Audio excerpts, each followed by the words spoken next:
Welcome friends, welcome to education channel. नमस्कार दोस्तों, स्वागत है आपका एजुकेशन चैनल पे। Today is January 18th and हम कवर करेंगे आज का current affairs and important news analysis. जो भी हमारे साथी नए जुड़े हुए हैं चैनल को सब्सक्राइब कर लेंगे, जिससे कि जो भी इंपॉर्टेंट अपडेट है वो टाइमली मिलते रहे। सो टू स्टार्ट विथ, सबसे पहले यूपीएससी का जो एग्ज़ाम है, मेंस एग्ज़ाम है, वो लास्ट वीकेंड से लेके इस वीकेंड पे जो उसके पेपर थे, बाकी ऑप्शनल और लैंग्वेज पेपर वो समाप्त हो गए हैं। सो बेसिकली यूपीएससी 2020 मतलब सिविल सर्विसेज 2020 का मेंस का जो एग्ज़ाम है वो कंप्लीट हो चुका है। ऑप्शनल्स भी हो चुके हैं, जनरल स्टडी के जो पेपर थे, जीके पेपर थे, वो भी ख़त्म हो चुके हैं और लैंग्वेज पेपर भी। अब जो भी एक मेंस का जो पेपर रहेगा, जो आंसर्स लिखा है उसकी चेकिंग होगी और आंसर्स चेकिंग के बाद में जो भी लोग क्वालिफाई करेंगे सीट्स के अकॉर्डिंग वो लोग इंटरव्यू के लिए कॉल किए जाएंगे। ये अगला प्रोसेस होगा। और चूँकि अभी जनवरी चल रहा है तो maybe by April the interview should be there. Interview call जो आने होंगे या रिजल्ट जो आना होगा वो आ जाएगा। सो मेंस का पेपर रहा 2020 का। एक पेपर हम लोगों ने एनालिसिस किया हुआ है, जनरल स्टडी 1 का, और बाकी जो पेपर है वो एनालिसिस मैं करूँगा, एनालिसिस करके चैनल पे डालेंगे। और वेट कर रहे थे कि सारे पेपर हो जाए। और ऑप्शनल पेपर जो भी हैं, जो ऑप्शनल पेपर का जो आप रिव्यू चाहते हैं, जो ऑप्शनल है, चाहे पॉलिटिकल साइंस है, पब्लिक एडमिनिस्ट्रेशन है, सोशियो है या लिटरेचर है, तो आप कमेंट में ज़रूर लिखिएगा जो भी आप ऑप्शनल पेपर के जो रिव्यू आप चाहते हैं कि उस क्वेश्चन पेपर का रिव्यू किया जाए, मेंस पेपर का, तो वो रिव्यू भी हम लोग करेंगे और ये समझेंगे कि कितने क्वेश्चंस किस पार्ट से आए हैं और टफ रहे या इजी रहे, ये सभी चीज़ों का एनालिसिस करेंगे। क्योंकि जो 2021 के लिए जो लोग तैयारी कर रहे हैं, तो ये बहुत ज़रूरी है जानना कि जिस तरीके का पैटर्न रहा है इस बार का, तो उसको हम लोग ज़रूर समझेंगे। और हमारी तैयारी अगर सही डायरेक्शन में है तो भी ठीक है, और कुछ नई चीज़ें इंक्लूड करनी है तो that also we will include. तो मुझे उम्मीद है कि 2021 के लिए जो लोग या 2022 आगे के लिए तैयारी कर रहे होंगे, जोर शोर से तैयारी कर रहे होंगे, और जो स्ट्रेटजी है वो बना ली होगी अपनी स्ट्रेटजी। और स्ट्रेटजी इज बेसिकली जो ऑप्शनल सेलेक्ट करना है वो, और किस तरीके से अपना टाइम डिस्ट्रीब्यूशन करना है।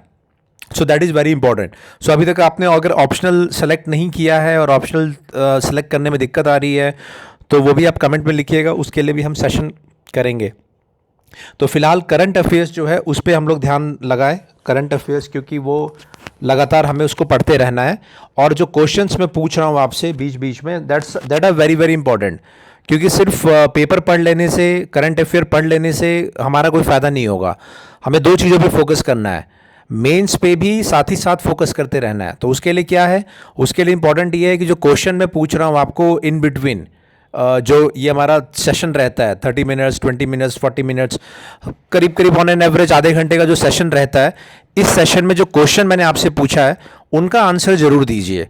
और आंसर अगर पूरा नहीं लिख रहे हैं तो कम से कम उसकी समरी या उसका स्ट्रक्चर जरूर आप बनाइए, या तो कमेंट में लिखिए या अपनी कॉपी में ज़रूर लिखिए, because that is very important. Paper पढ़ना बहुत आसान है, आप वो पेपर पढ़ लीजिए, मैगजीन पढ़ लीजिए, न्यूज़ सुन लीजिए, लेकिन वो क्वेश्चन किस तरीके से आएगा वो आपको समझना बहुत ज़रूरी है। क्योंकि इन्फॉर्मेशन काफ़ी है, देयर लॉट ऑफ इन्फॉर्मेशन। आप मेरा सेशन सुन रहे हैं, उसके अलावा कोचिंग नोट्स फॉलो कर रहे होंगे, न्यूज़ भी सुन रहे होंगे, और भी पेपर पढ़ रहे होंगे, इंडियन एक्सप्रेस एंड ऑल। तो इतना सब पढ़ने के बाद में एंड ऑफ डे फ़ायदा क्या है?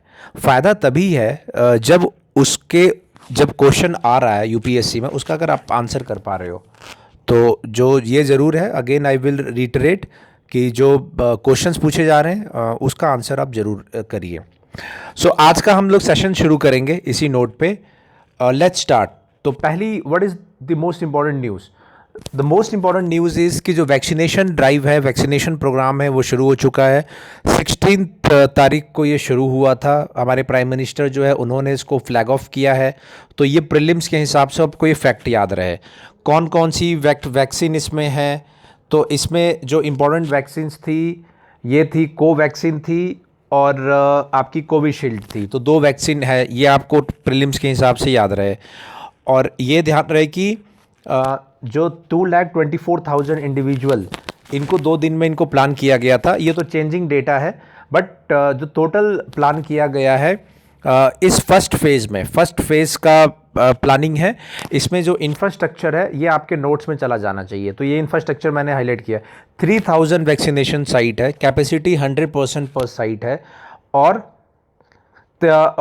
एक एक दिन में 3-3 लाख लोगों को करने के लिए प्लान किया हुआ है, और उसी तरीके से कई स्टेट्स में किया गया है। तो आप ये देख लीजिए कि जैसे कुछ स्टेट्स है, अरुणाचल प्रदेश, आंध्र प्रदेश, कर्नाटक, केरला, मणिपुर, तमिलनाडु, तो इसमें आपको साउथ इंडियन स्टेट्स आपको ज़्यादा दिख रहे होंगे।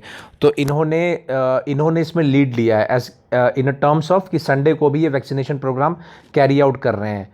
तो ये डेटा आपको काम आएंगे। क्यों काम आएगा? ये काम आएगा आपको इसके लिए इंफ्रास्ट्रक्चर क्या क्या है।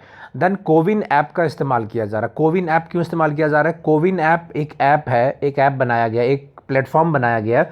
इस प्लेटफॉर्म में वो सभी लोगों का डेटा स्टोर किया गया है, चाहे हेल्थ केयर वर्कर हो या पुलिस के लोग हो, वो सभी फ्रंट लाइन वर्कर्स हैं, उनको किया गया है। और इसके अलावा बाकी जो लोग हैं उनको भी रजिस्ट्रेशन उनका भी हो रहा है। सो this is a big platform.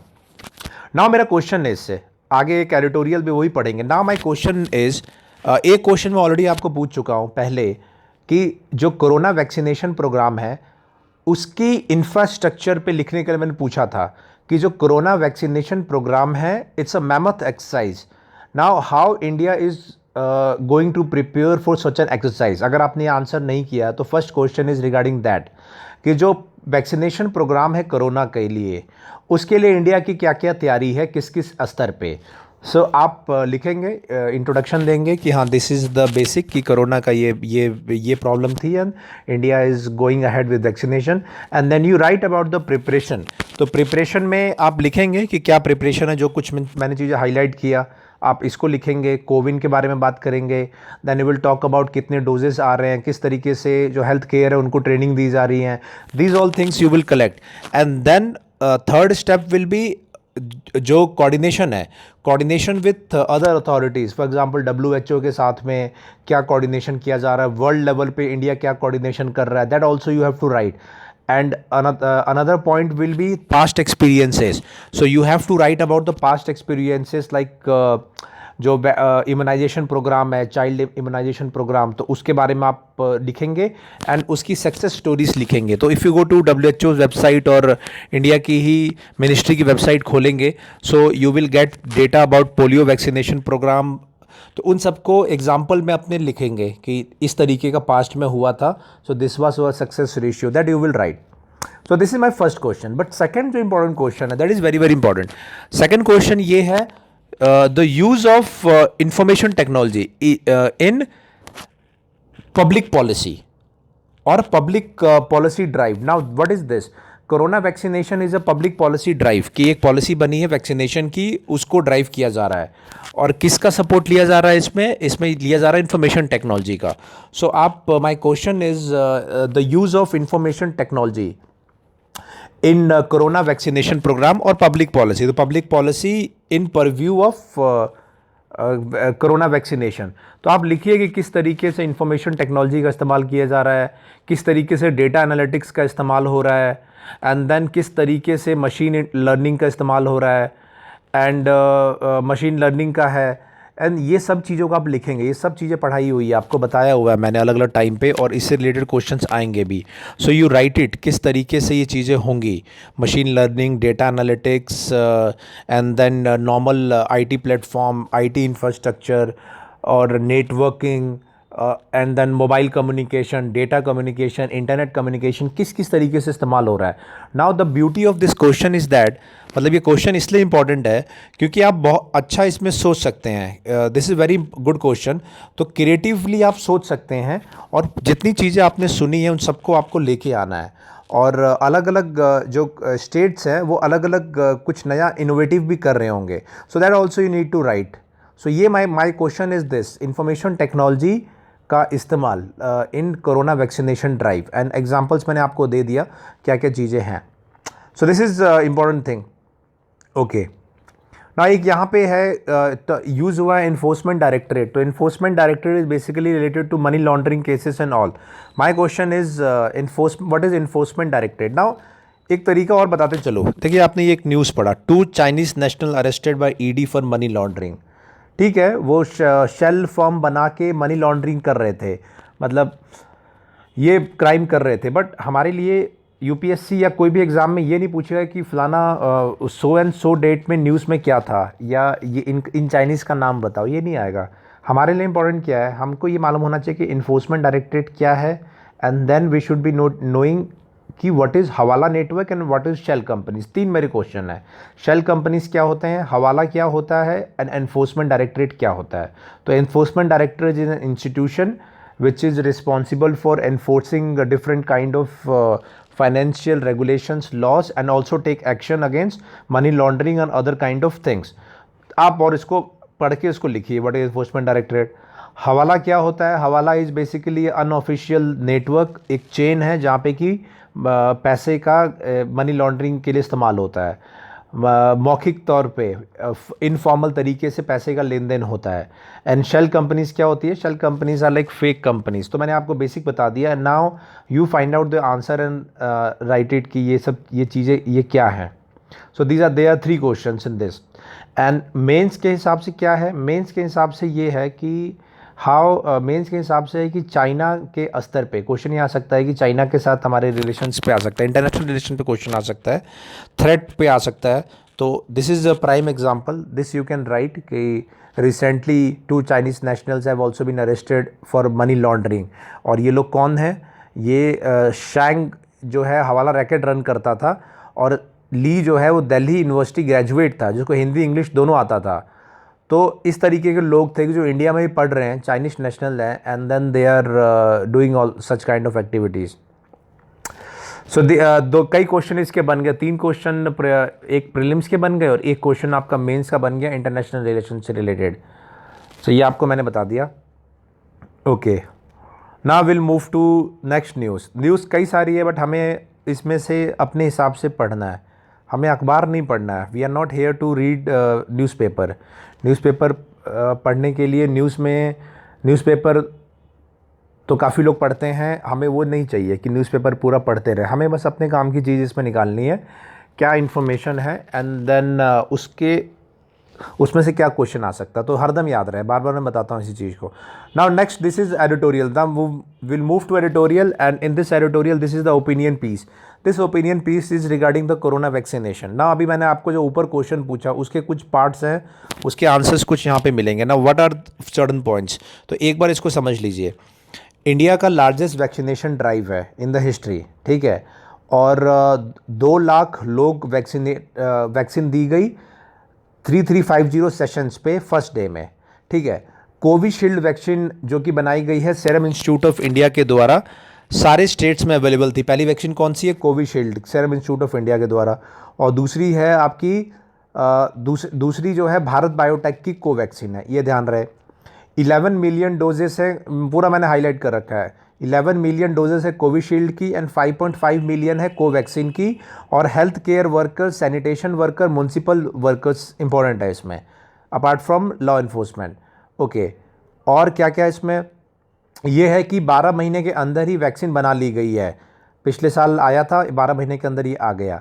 और उसके बाद क्या है, इसके अलावा 3 करोड़ फ्रंट लाइन जो हेल्थ केयर वर्कर है उनको करना है, और लेटर 27 करोड़ लोग और है मोस्ट वल्नरेबल, उनको जुलाई तक करना है। मतलब टोटल 30 करोड़ लोगों को वैक्सीनेशन ये चलेगा। 3 करोड़ लोग जो है वो फ्रंट लाइन हेल्थ वर्कर्स हैं, एंड 27 करोड़ मोस्ट वल्नरेबल जो हैं वो है। तो उसमें बूढ़े भी आएंगे और बाकी जो आएंगे। ओके, नाउ इसमें कंसर्न क्या, this is very important. Concern is that कि जो फेज़ 3 है इसकी टेस्टिंग का, जो वैक्सीन टेस्टिंग थी उसके 3 फेज़ 1, फेज़ 2, फेज़ 3 थे। तो फेज़ 3 के डेटा फाइनली इसमें से कुछ वैक्सीन्स के नहीं हैं।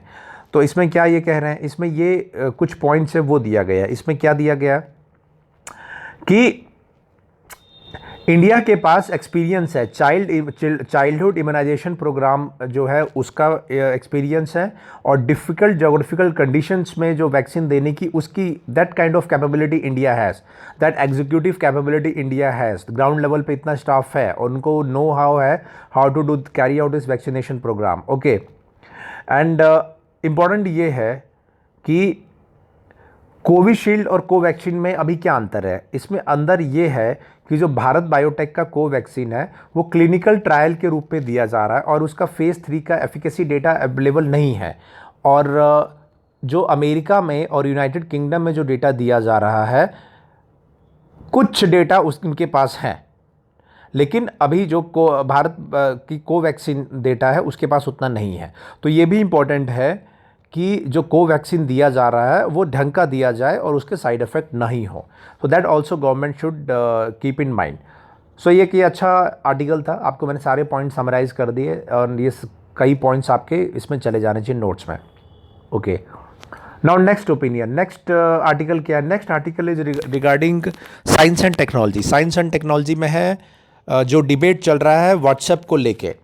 नाउ इस आर्टिकल में क्या लिखा है? अभी एक बैकग्राउंड इसका ये है कि व्हाट्सएप ने डिसीज़न ये किया था कि वो अपनी जो प्राइवेसी पॉलिसी है उसको वो चेंज करने जा रहे हैं। इस प्राइवेसी पॉलिसी में क्या होगा? इसमें ये होगा कि व्हाट्सएप का जो डेटा है, आप जो व्हाट्सएप इस्तेमाल करते हैं, ठीक है, उसका डेटा वो फेसबुक के साथ शेयर करेगा ना। फेसबुक के साथ क्यों करेगा? क्योंकि फेसबुक ने व्हाट्सएप को ख़रीदा था $19 बिलियन में, एंड जो पेरेंट कंपनी हो गई, तो उससे क्या होगा, वो फेसबुक जो व्हाट्सएप का आपका बिहेवियर रहेगा आपके डेटा के हिसाब से, वो आपको ऐड दिखाएगा फेसबुक, ताकि वो रिवेन्यू अर्न कर सके। सो ये एक बिजनेस मॉडल के रूप में था। होता क्या है, जैसे व्हाट्सएप आपको मिल रहा है तो it's free of cost. Generally कोई भी चीज़ आप इस्तेमाल करते हैं, कोई भी सॉफ्टवेयर, चाहे एंटीवायरस हो या फिर ऑपरेटिंग सिस्टम हो, तो वो आपको एक कॉस्ट के साथ मिलता है, उसका एक प्राइस मिलता है, उसका एक प्राइस होता है।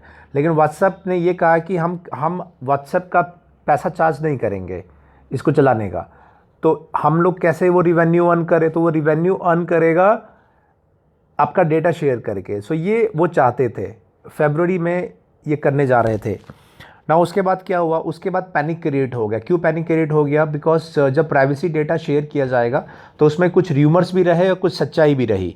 सो उसके बाद वो व्हाट्सएप है जो कंपनी है, उन्होंने क्लैरिफिकेशन दिया, जारी किया कि हम लोग ये प्राइवेसी जो है ये एक्सटेंड कर रहे हैं। जून जुलाई तक इन्होंने एक्सटेंड कर दिया है कि जिनको इसको साइन करना है वो साइन करे, and this is only for some business accounts के लिए इस्तेमाल करेंगे व्हाट्सएप बिजनेस अकाउंट्स के लिए। So this is a kind of panic which has been created by WhatsApp privacy जो नया अपडेट आया था, एंड उसके बदले में व्हाट्सएप जो कंपनीज हैं वो भी खुद पैनिक मोड में आ गए। क्यों आ गए? क्योंकि जो उसके राइवल्स हैं इस तरीके के जो ये सोशल मीडिया या कम्युनिकेशन जो प्लेटफॉर्म है, टेलीग्राम और सिग्नल, ये काफ़ी ज़्यादा डाउनलोड हो गए। सिग्नल काफ़ी ज़्यादा डाउनलोड हुआ है पिछले कुछ हफ्तों में, कुछ दिनों में, और टेलीग्राम भी काफ़ी ज़्यादा डाउनलोड हुआ है। सो अब प्रॉब्लम क्या है? प्रॉब्लम ये है कि व्हाट्सएप का जो एनक्रिप्शन एल्गोरिदम है वही प्रोटोकॉल सिग्नल भी फॉलो करता है, ठीक है, उसी तरीके का। तो ये कहना कि सिग्नल ज़्यादा सेफ़ है या टेलीग्राम ज़्यादा सेफ़ है एज़ कम्पेयर टू व्हाट्सएप, तो वो कंपैरिजन इज़ देयर, बट तीनों ही ऑलमोस्ट सेम फिलॉसफी पे काम कर रहे हैं। एंड टेलीग्राम तो ज़्यादा नोटोरियस है because Telegram has been used by a lot of bad elements also, मतलब टेररिस्ट भी इस्तेमाल करते हैं क्योंकि टेलीग्राम पे बहुत सारी चीज़ें आ गई है। सो वो भी चीज़ें हैं। ये एक पहला पार्ट है ना, ये पहला पार्ट हो गया कि जो कोई भी अगर कम्युनिकेशन प्लेटफॉर्म है उसके प्रॉस एंड कॉन्स हैं। अब नाउ आवर पॉइंट इज़ कि हमारे लिए इम्पोर्टेंट क्या है? हमारे लिए इम्पोर्टेंट ये है कि पहली चीज़ टेक्नोलॉजी में अगर हम बात करें तो टेक्नोलॉजी में क्वेश्चन ये बनेगा कि व्हाट इज़ एनक्रिप्शन प्रोटोकॉल। तो यहाँ पे मैंने एक लिखा है, यहाँ पे एक हाईलाइट किया है, encryption protocol. Now you answer in the comment कि एनक्रिप्शन प्रोटोकॉल क्या होता है। So that is one point. और जनरल आप याद रखिए कि व्हाट्सएप, सिग्नल, टेलीग्राम ये सब क्या है? तो एक कम्युनिकेशन का मोड है, एंड इसी तरीके के और भी कई ऐप्स हैं। So this is one thing. दूसरा ये है कि then we will come to the legal angle. Legal angle क्या है इसका? तो लीगल एंगल ये है कि यूरोप के जो कस्टमर है या यूरोप के जो सब्सक्राइबर है व्हाट्सएप के, उन सब पे जो फेसबुक कंपनी है वो ये प्राइवेसी लागू नहीं कर पाई। क्यों नहीं लागू कर पाई? उसका कारण ये है कि यूरोप में एक लॉ है, general data protection regulation, GDPR जिसे बोलते हैं, और वो कानून की वजह से डेटा आप शेयर नहीं कर सकते अलग अलग ऐप्स में, मतलब व्हाट्सएप अपना फेसबुक के साथ में या अन्य कंपनी के साथ में शेयर नहीं कर सकता है डेटा। तो general data protection regulation law Europe में है, इसकी वजह से वो नहीं होता। तो ये आपको ये याद रहे। नाउ इंडिया में क्या पोजीशन है? इंडिया में पोजीशन ये है कि मैं कई बार बता भी चुका हूँ कि इंडिया में डेटा प्रोटेक्शन कानून ड्राफ्ट इसका बना हुआ है। भारत में भी कानून प्रपोज्ड है और ये कानून पे अभी भी काम चल रहा है। ये कमेटी के पास रेफ़र हुआ है, ये आया था, लेकिन ये कमेटी के पास, पार्लियामेंट्री जो कमेटीज़ हैं उनके पास, स्टैंडिंग कमेटीज़ के पास है और उसको वो रिव्यू कर रहे हैं। तो इंडिया भी ऐसा कानून बनाने जा रहा है, लेकिन उसमें अभी फुल एंड फाइनल नहीं हुआ है। तो ये है लीगल एंगल इस चीज़ का है। अब सिक्योरिटी इशू भी है, obviously there is security concern, privacy concern is there, security concern is there, and then there is a technology also. तो मैंने दोनों ही चीज़ें आपको मैंने बता दी, टेक्नोलॉजिकल टर्म्स में भी क्या क्या है, and then legal angle also I have explained you कि इंडिया में क्या पोजीशन है एंड यूरोपियन कंट्रीज़ में क्या पोजीशन है। So I hope you have understood that part. Okay, now let's move to next thing. Next क्या है? Next है, ये है एक डेटा, ये आर्टिकल है फाइनेंस से रिलेटेड, इकोनॉमी से रिलेटेड है।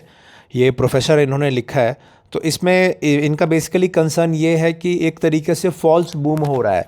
सेंसेक्स और stock market all time high पे चला गया है। तो बीएससी सेंसेक्स क्या होता है, आई होप यू नो, अगर नहीं होता तो पढ़ लेंगे आप। There is a primary market, there is secondary market. तो इकोनॉमिक की बेसिक एनसीईआरटी और बेसिक जो किताबें होती है वो आपने पढ़ी होगी या नोट्स वगैरह। तो आई होप यू नो, नहीं पढ़ा आप तो पढ़ लो। आईपीओ क्या होता है, तो ये सब अगर आपको आता है तो आप कमेंट्स में लिख दीजिएगा कि what is primary market, what is secondary market and what is IPO. पढ़ के देख के भी लिख दो, अगर आता है तो बिना देखे लिख दो, और नहीं आता तो देख के लिख दो। So basically what this writer is saying, this professor is saying कि जो इकोनॉमी है वो फॉल्स बूम है। इकोनॉमी में false boom as in sense कि economy in real sense is struggling because GDP हमारा डाउन गया फर्स्ट क्वार्टर में 23% से भी ज़्यादा, ओवरऑल 7% से भी ज़्यादा डाउन होने जा रहा है, 7.5%। उसके बावजूद भी अगर सेंसेक्स अगर अप जा रहा है, इसका मतलब कि there is a false market और false boom, sense of boom is there. एक टर्म का इन्होंने इस्तेमाल किया है, ये टर्म आप देखेंगे, ये टर्म इज़ देयर, ये मैं आपको बताता हूँ। तो because of that she saying कि ये प्रॉब्लम क्रिएट हो रही है। ओके, सो इकोनॉमी में इस बार भी जो क्वेश्चन आया था फिसिटियस कैपिटल, सो ये इन्होंने टर्म इस्तेमाल किया है। तो ये जो कैपिटल है, ये कैपिटल जो या फिर फिसिटियस फाइनेंस बोलते हैं, ये credit in circulation, bonds on the basis of future earnings, interest on loans. मतलब फिसिटियस कैपिटल मतलब एक अदृश्य टाइप का कैपिटल या अदृश्य धन है आपके पास में, या बनावटी धन है, मनगढ़ंत धन है। और इस ऐसे धन में क्या क्या चीज़ें आती है, लोन आता है और क्रेडिट मतलब उधार की चीज़ें आती है। मतलब आपके पास कंक्रीट नहीं है वो, मतलब कहीं आप ऐसा घर में पैसा नहीं रखा हुआ, दिखा नहीं सकते हो, लेकिन अदृश्य एक धन है, उसका एक फीलिंग है, उससे पूरा मार्केट ड्रिवन है, ऐसा बोला है। तो ये आप और लिखिएगा कि व्हाट इज़ दिस फिस्टिशियस जो कैपिटल है, इसकी डेफिनेशन आप लिखिएगा, क्योंकि पैटर्न भी वैसा ही है। इस बार भी यूपीएससी में इसी तरीके का आया था, प्रेडिक्टिव जीडीपी कुछ करके आया था कि टाइप ऑफ जीडीपी, मैंने पूछा भी था, वही क्वेश्चन आपका आया भी एग्ज़ाम में। तो अगेन जो ये अगर ये टर्म इस्तेमाल हुआ है तो इस टर्म का आप लिखिएगा कि what is this term. And apart from that basic terminology use हुई है, बियर मार्केट, बुल मार्केट। तो आई होप ये सब चीज़ें आपको पता होंगी, नहीं पता है तो बिल्कुल आप पढ़ लो, इसमें कोई वो ना रहे। सो ये हो गया। Now next move to another thing. Next क्या है? Next if we move to another article, general चीज़ें हैं, जनरिक स्टेट लेवल की चीज़ें हैं। Okay, now this is the thing, G7। Okay, G7 summit है। तो G7 समिट इंग्लैंड में, यूके में होगा, और यूके ने इनवाइट किया है इंडिया को, इंडियन प्राइम मिनिस्टर को। ये होगी जून में, 11 to 13 के बीच में जून में होगी। Now straight away the question is कि व्हाट इज़ G7। तो G7 क्या होता है, इसमें कौन कौन सी कंट्रीज़ हैं, ये आप बताएंगे। और इसका जो पिछला जो हुआ था वो कहाँ पे हुआ था, पिछला जो सम्मेलन हुआ था G7 का, कब और कहाँ हुआ था। So this is important G7 summit के बारे में। इंडिया उसका पार्ट नहीं है तो क्यों बुलाया जा रहा है, that also you right. G7 का पार्ट कौन कौन है और इंडिया किस कैपेसिटी में वहाँ पे जाएगा। एक चीज़ और इम्पॉर्टेंट है वो ध्यान रहे कि इंडिया जो है जनवरी से यूएन सिक्योरिटी काउंसिल में शामिल हो चुका है नॉन परमानेंट मेंबर के रूप में, और यूनाइटेड किंगडम जो है के पास प्रेसिडेंसी रहेगी फरवरी में। सो दिस इज़ ऑल्सो इम्पॉर्टेंट कि इंडिया और जो यूके है उनके रिलेशन जो है दैट शुड गो ऑन। छोटे छोटे क्वेश्चन है। एक केवाड़िया जगह है गुजरात में जहाँ पे कि स्टैचू ऑफ लिबर्टी बना है, वहाँ से 8 ट्रेनें स्टार्ट करने को डिसाइड किया गया है। ये इम्पॉर्टेंट है इस सेंस में कि टूरिज़्म के बढ़ावा देने के लिए किया गया है। तो टूरिज़्म पे क्वेश्चन आता है तो आप लिख सकते हैं कि इस तरीके से how transportation is also important to give boost to tourism and you can give this example. आप इस एग्जाम्पल को दे सकते हैं कि कैसे केवाड़िया स्टैचू ऑफ लिबर्टी से 8 ट्रेनें उस स्टेशन से शुरू की गई है जिससे कि बढ़ावा मिले। नेक्स्ट है एक पवन हंस हेलीकॉप्टर है। Pawan Hans basically mini Ratna company है तो इसको बेचा जा रहा है। इसमें 51% स्टेक जो है डिसइन्वेस्ट किया जा रहा है। तो आई होप कि डिसइन्वेस्टमेंट मालूम होगा, नहीं मालूम तो लिखिएगा व्हाट इज़ डिसइन्वेस्टमेंट क्या होता है। ओके अब इम्पॉर्टेंट इसमें ये है मिनी रत्ना। तो मिनी रत्ना क्या होता है, नवरत्न कंपनीज कौन कौन सी है, मिनी रत्ना कंपनी कौन कौन सी है। आप कमेंट में 100% लिखिए इस क्वेश्चन को, मिनी रत्न कंपनी कौन कौन सी है, या जो मिनी रत्ना PSU जो है वो कौन कौन सी है, और नवरत्ना जो है वो कौन कौन से हैं। तो दैट यू राइट। ओके एक यहाँ पे टर्म इस्तेमाल हुआ है ऑफिशियल सीक्रेट्स एक्ट। तो बेसिकली ऑफिशियल सीक्रेट एक्ट्स एक एक्ट है जिसके तहत कोई भी अगर सरकारी सीक्रेट, सरकारी गुप्त जो चीज़ें हैं अगर आप रिवील करते हैं कहीं और तो आप पे एक्शन लिया जा सकता है। तो एस्पाइनोज केस में, मतलब जहाँ पे आप स्पाई कर रहे हैं, ऐसे केस में अगर पकड़े जाते हैं तो ऑफिशियल सीक्रेट एक्ट के तहत कार्रवाई की जा सकती है। तो डिटेल और दीजिएगा, official secret act is also very important. So ये बेसिक कुछ पॉइंट्स हो गए and now will move to next. Sri Lanka से इशू है। श्रीलंका से इशू ये है कि वहाँ पे जाफना यूनिवर्सिटी है और नॉर्थन श्रीलंका में, और वहाँ पे जाफना यूनिवर्सिटी में एक मेमोरियल बना हुआ था जो 2009 में सिविल वॉर टाइप की कंडीशन थी श्रीलंका में, जहाँ पे कि जो नॉर्थन श्रीलंका में जो तमिल फ्रीडम की जो डिमांड कर रहे थे और श्रीलंकन आर्मी जो थी उनके बीच में, जो गवर्नमेंट थी उनके बीच में काफ़ी वॉर हुआ, काफ़ी टाइम से वॉर चल रहा था, but final war was fought in 2009। और उसमें जो श्रीलंकन आर्मी थी दे captured all the areas from लेटे LTT, जो पूरे एरिया थी जो वहाँ के एरिया को आज़ाद करना चाहती थी श्रीलंका की जो नॉर्थ एरियाज़ थे तमिल्स के लिए बेसिकली।